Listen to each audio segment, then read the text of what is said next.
Hello and welcome to Backyard Catch. This is Nick Roby. Thanks for joining me once again.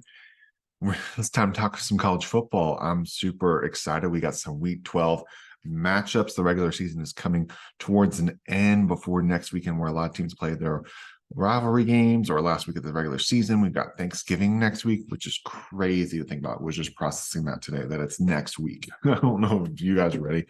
I'm not ready. I know we're not ready over here, but nonetheless, it is coming. And like it or not, for a lot of teams, it's put up or shut up time for them.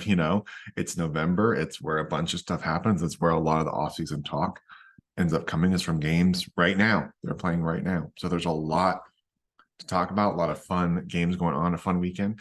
There are some teams that are playing they're, I don't say cupcake, but they're like less, some not as high of opponents as they will be in their next week. So we've got that, but we've got some teams playing their last conference game. We've got some teams, right in the thick of the battle of it, and just trying to survive in advance. That's the token of this week for sure. And we'll see how many come up after that. And we're also going to see too, which teams are motivated when the goals that you set out at the beginning of the year aren't really as obtainable.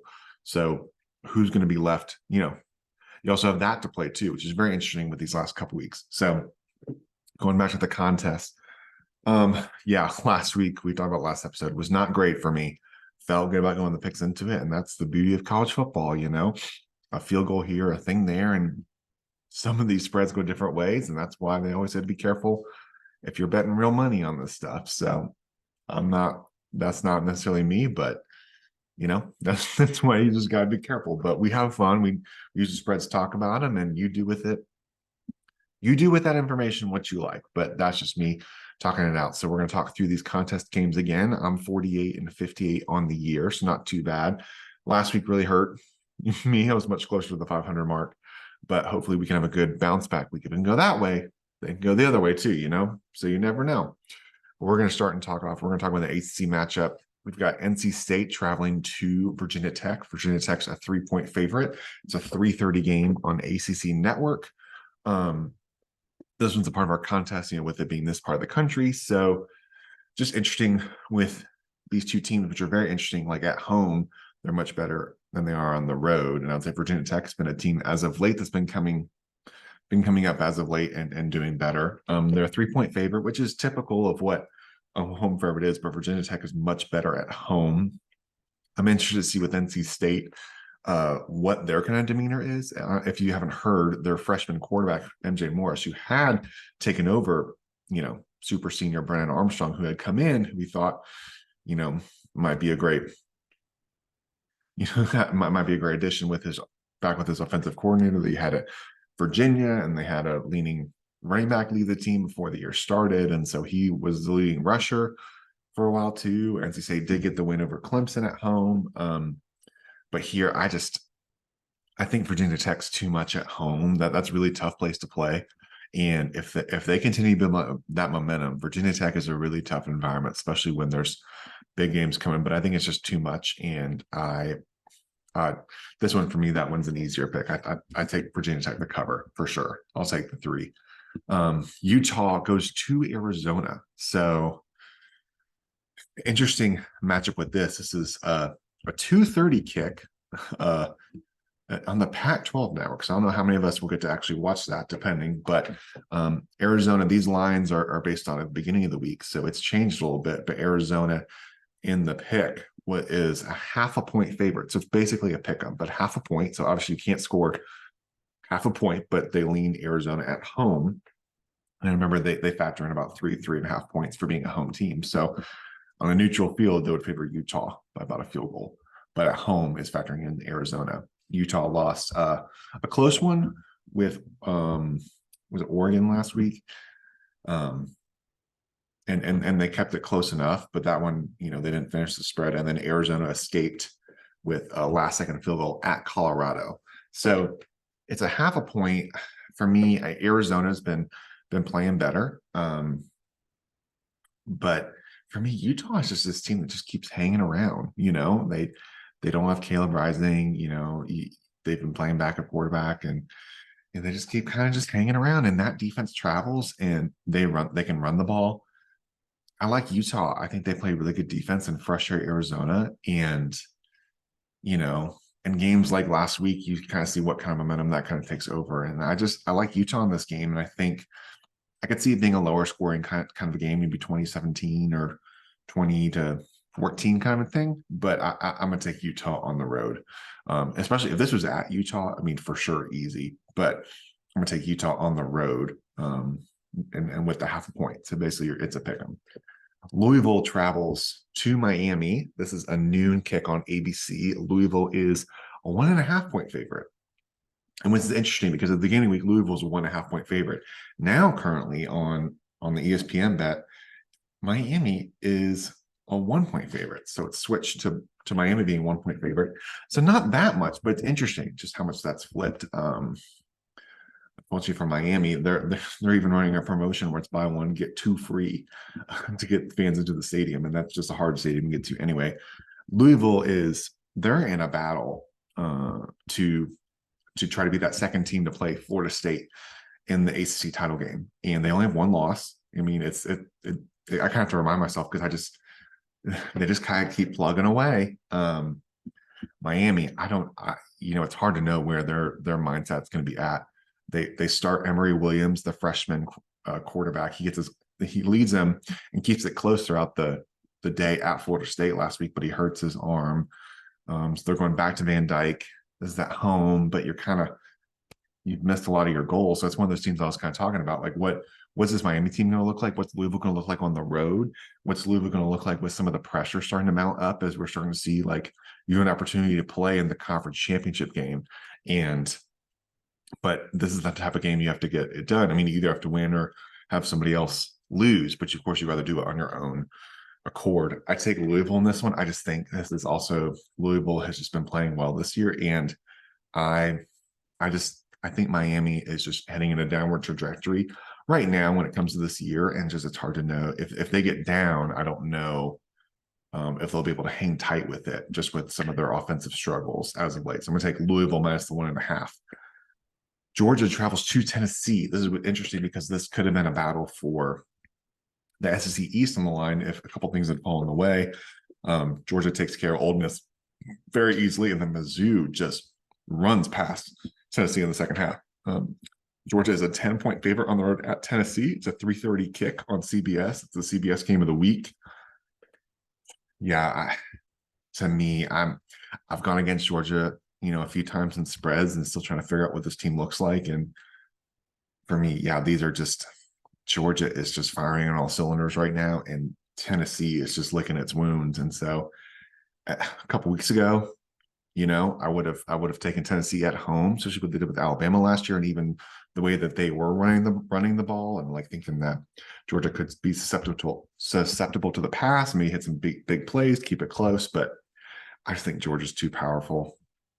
And I think they win by 2 touchdowns, and I think they'll be able to run the ball. Carson Beck has played well. Now Tennessee can have some pressure, like they do have those good defensive ends, but I wouldn't be surprised if you see a lot of screen game. That's how you kind of beat that kind of those teams. And for Tennessee to win this game, like, they need to be in control. I think they can't get behind early, because if Georgia gets up double digits, in the first half, I just think Tennessee has a hard time. I just don't know how quickly they can score to keep up with Georgia. I think they would want to be the ones, like, having to have Georgia come back on the road and let Neyland Stadium be at its peak. But I think Georgia's too much, and I'm taking Georgia minus 10. Michigan in our contest is a 20.5-point favorite at Maryland. It's a big noon kickoff on Fox. This is interesting because, all the drama last week with Harbaugh, like, would he coach or not? Like, would he be a part? What would this look like? And then you have Penn State. It was finally a big test, and they passed it. They passed it flying colors. Michigan is definitely in this, like, us against the world kind of mentality right now. So we're still kind of waiting to see all the details as they come out. But this is a very motivated football team, and it definitely has this, like, us against the world mentality. So next week, when they play Ohio State, it's going to be all eyeballs in that game for sure. And everyone and their mom's going to have an opinion on that game. But this week is the potential look ahead. But with all this outside noise that's going on for Michigan, I just think they take care of business. And I've tried to pick Maryland before in the past, and this is at home. And maybe you look on the schedule ahead of time, this could be, but I just think Michigan's too powerful on offense, and I think they'll just be able to run the ball. And Maryland's been a little bit turnover prone too. And so I think they cover this, man. I can't, I'm not betting against Michigan right now, on the football field. So just keeping it on that. Kansas State is a 7.5-point favorite, and they travel to Kansas in-state battle. It's a 7 p.m. kick on FS1. Kansas State is a 7.5-point favorite. Like I said, this was interesting because Kansas State is very much in the position, them with Oklahoma State, a bunch of other teams trying to play Texas, and Texas hasn't wrapped up playing in the Big 12. Big 12 doesn't have divisions, so it's just top two, like ACC and some other schools or conferences are trying to do. This is, to me, I would say the big stat for this is that Kansas State's only won one road game. It's a tongue twister, and they had a close one, with Texas, and they lost in overtime. They go for 2.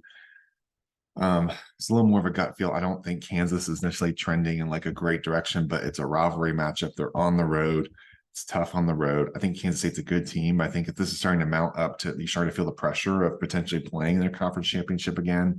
And they did win it last year. But I think people are aware of that. And I think it's less than a touchdown. I think that's just plain and simple. I think it's just a close game, another field goal type of a game. That's why I take Kansas. Don't know how high scoring it is, but I like Kleiman and his team. But I think it's just being on the road, and they haven't necessarily done as well on the road. Washington travels to Oregon State. This one's massive. Oregon State, and this is Oregon State was a 0.5 point. I misread that in our contest. They're now up to it, a 2.5-point favorite, but a 0.5 point, another pick 'em against Washington. Washington, remembers, undefeated, trying to make the playoff, trying to stay, and potentially with a rematch with a team like Oregon, which would be so fun to watch again. Oregon State quietly is like it's a top 10, they're like number 12 in the country, I think, right now. And DJU, the former Clemson quarterback, transferred up there. They're firing recently on all cylinders. So it's something to watch. Washington, for me, they're a good team, but their defense is maybe not quite as up to the standard of where they can put teams away. For sure, all their wins have been like by 10 points or less, it feels like, in these type of bigger games. And the offense can play well, but they're just not winning by more than 10 points. And with the way Oregon State will want to control the ball, that they have a good running game, and if DJU can stay out of not turning the ball over like he has this year, and they're on the road, it's a tough place to play. I think Oregon State, I think it's a really good opportunity for them. And, being the last year of the Pac-12, like, this is the type of game where it would mean a lot to a team like Oregon State, and one with Washington being one of the teams that's leaving, they're leaving for the Big Ten, and, and going with their rival Oregon. So I could see Oregon State just being very up for this game. And that's where late kicks going with Josh Pate. I think that's going to be a really fun game. But I think Oregon State, I think they take it. I think this is where Washington's been kind of playing a little bit with like these close games, but then they finally, put a team away. And I don't know how well they'll be able to run the ball as well. And it'll be interesting to see how Penix has had a couple turnovers, but I like Oregon State in this, and I think it's gonna be a really good game. UCLA and USC, you have that rivalry matchup, but both teams are kind of licking their wounds. There's rumors of Chip Kelly maybe being let go. I don't know. I kind of just wait and see until action happens. USC, some of their things are off the table now that they wanted to do, but they still have a good offense, and this is a rivalry game at home. They're in a 5.5-point favorite. It's 3:30 on ABC. And UCLA, it'd be interesting to see how their defense goes against USC, but I think it's just too much offense for USC. And I think you might just get a little bit of, I think they just might be just play a little angry and just frustrated, and they have some explosive players. And so I could see USC winning this one, maybe by like 10, 14 kind of a score, but I'm taking USC. And then we always end usually ending with our two teams from the state of South Carolina, which is where I'm at. We've got Kentucky -2 at South Carolina. So you're like, my mom might be like, why are we talking about those games as much? But that's why, because it's that our part of the country. Kentucky's -2 at home to South Carolina. Remember, this is the game before the Clemson South Carolina game. That one's on SEC Network at 7:30. So this is interesting. Kentucky's -2. Kentucky's a much better team at home, but they just got run over by Alabama at home. So it's interesting to see what kind of team comes from that. South Carolina had a get-right game against Vandy, but how much you take away from that, I don't know. They're prepping for Clemson, and it's how well can they protect Spencer Rattler, I think, is the big question.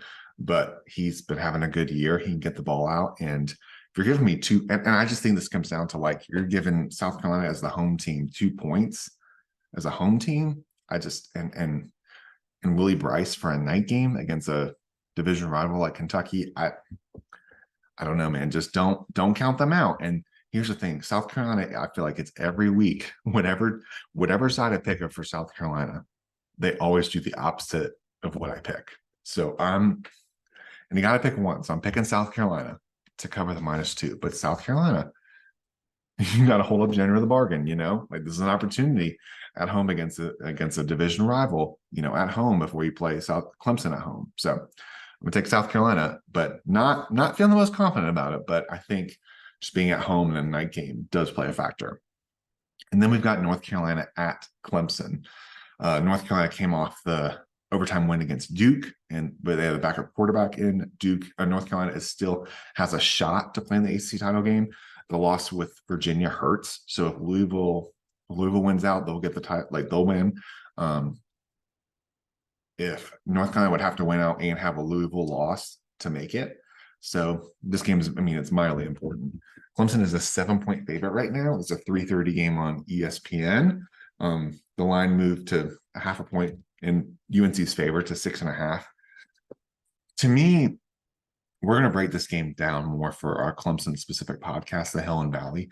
So if you want more insight, for sure, check out that. We'll be posting when this posts, and I'm sure it'll be relatively soon that there'll be a podcast on that as well if you want more insight into that game. But for me, this comes down to, like, how good UNC's defense is, and it's on the road.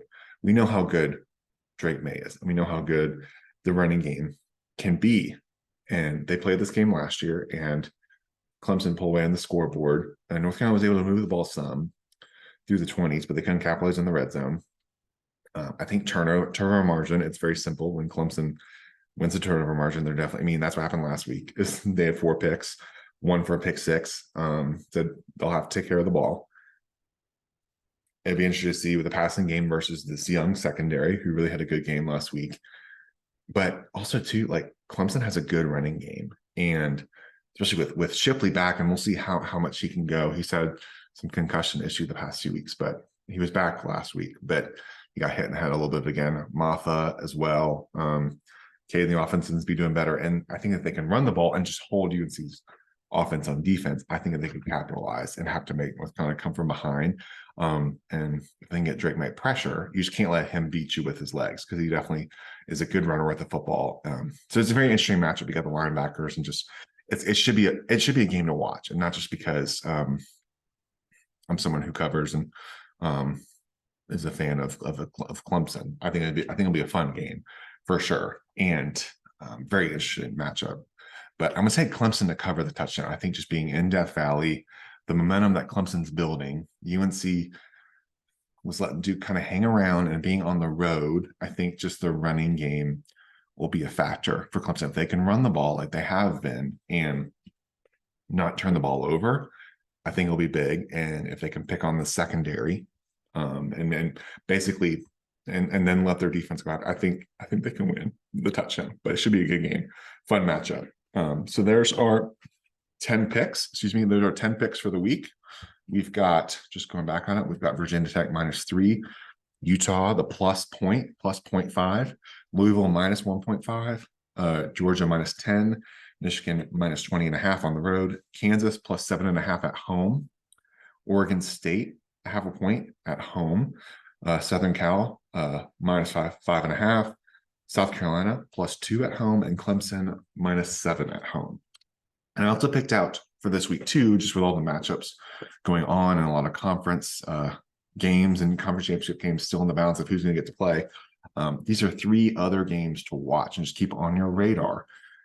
So we've got Texas going on the road at Iowa State. So Texas right now is in first place.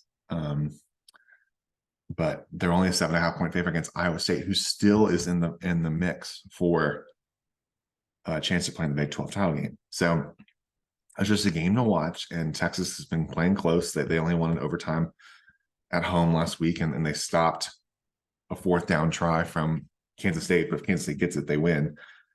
I don't know. I just think, I mean, we're kind of due for a little bit of a weird, kind of wacky of a Saturday when it comes to some of this. So just one to watch. I don't know if I'm not necessarily picking the upset, but I'm just saying it's one to watch on the road for Texas, with more mounting up for them.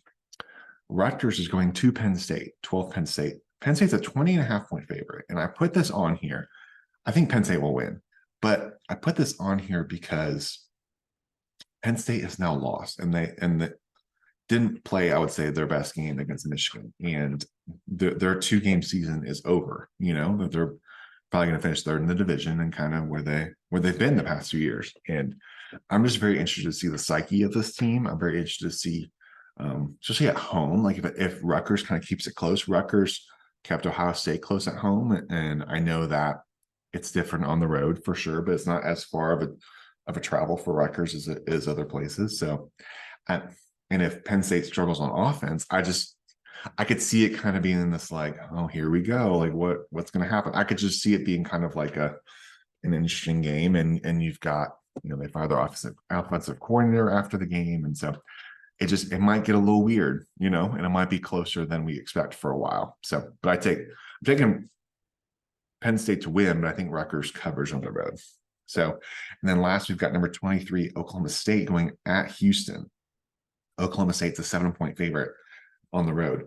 Oklahoma State is in a topsy-turvy kind of a field. They win Bedlam, the last Bedlam on the schedule, and then they lay an egg on the road last week. So, it's like then we scored 3, and then you got Houston, and this one just can be kind of weird. And this is more going back to like Oklahoma State right now is in a lead for the tiebreaker, as the Big 12 is still like working through all their tiebreaker scenarios. They are like changing it on the fly a little bit, which I don't know how much I love that, but that's what's happening. So Oklahoma State, I'm interested to see what this team looks like on the road for sure. And this one can get close, and just seeing the makeup of this team, and if they want a shot at Texas. So those are ones to watch. You got Texas at Iowa State, Rutgers at Penn State, and Oklahoma State at Houston. So a fun matchup of games. We'll get to talk about it more next week. A lot of fun matchups to go. So college football is coming to an end. It's crazy, I know, but here we are. So thanks so much for listening. Remember to like and subscribe. We're on YouTube, Apple Podcasts, Spotify, wherever you get your podcasts. Make sure you subscribe on YouTube as well.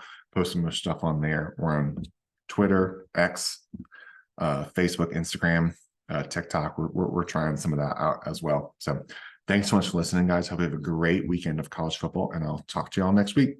All right, thanks.